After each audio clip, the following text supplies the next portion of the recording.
Many, many, many, many years ago, when I first got to Los Angeles, I was curious about comedy and acting and stuff like that. So I took these improv comedy classes.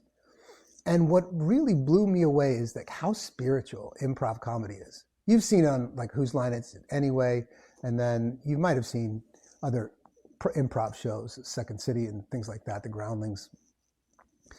But the improvisation has this very set rules, and it looks like you give these actors a simple suggestion, and they just take it and they magically, brilliantly, geniusly just weave a story as scenes out of it. But there are actually set rules to follow within the improvisation or the riffing. And if you follow those rules, what happens is a scene opens up and it looks like magic and it looks like genius. And it is, but if you knew that, it's different than if you think that there's absolutely no rules and these guys are pulling it out of thin air. But one of the rules is yes and. That in every scene when one actor says something, so they're starting from zero in improvisation and there's nothing but maybe one suggestion, and one actor comes in and says, for example, God, it's a good morning. The sun's so bright. Now the other actor has to acknowledge that in the positive, in the affirmative, with what they call yes and. So they say yes, and it's 3 times the size that it was. And then that's adding some more information to it. And then the other actor has something to work with. But when you say no, the whole thing stops. The word no stops everything. The word yes keeps the flow going. And that's interesting, because in this duality, we say no to a lot of things. But the truth is, everything's coming from that one flow of creative consciousness. So how can you say no to anything?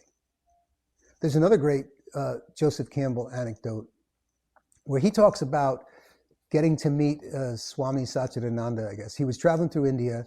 He was in some hotel in the lobby, and he ran into some friends. And they were like, hey, Joe, we're here to see the Swami. Do you want an audience with him? We can arrange it. And he said, yeah, that'll be great. So he talks about his meeting with Swami Satchidananda. And the way he describes it, he said, I walked in, and he goes, it was very confrontational. It was a completely empty room except for 2 chairs. And the Swami was sitting in one chair.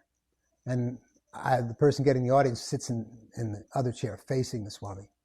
So Joseph Campbell goes and he sits face to face with Swami Satchidananda. Swami goes, what's your question? And Joseph Campbell says to him, if everything is Brahman, which is another word for God, a Hindu word for God, right? Universality. If everything is Brahman, how do we say no to anything? And Swami Satchidananda smiled and he said, for you and I, we say yes.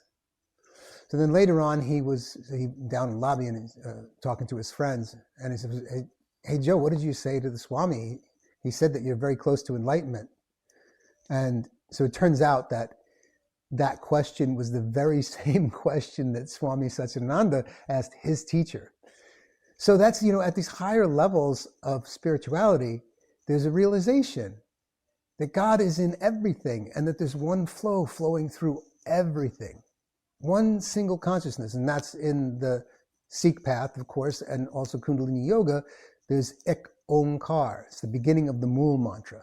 Ek means one. Om is the creative consciousness coming into form. And then Kar is just like the car. It goes, it flows. So Ek Omkar is one creative consciousness continually creating and flowing. And that's it. That's the root of it all.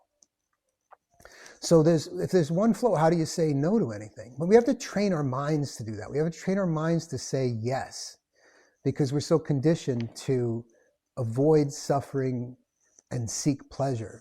So it's about acceptance. If you can accept what's going on, then you can flow into the next thing. Yes, and. I accept it. Now what's next? So what? What's next? So it's attitude is everything.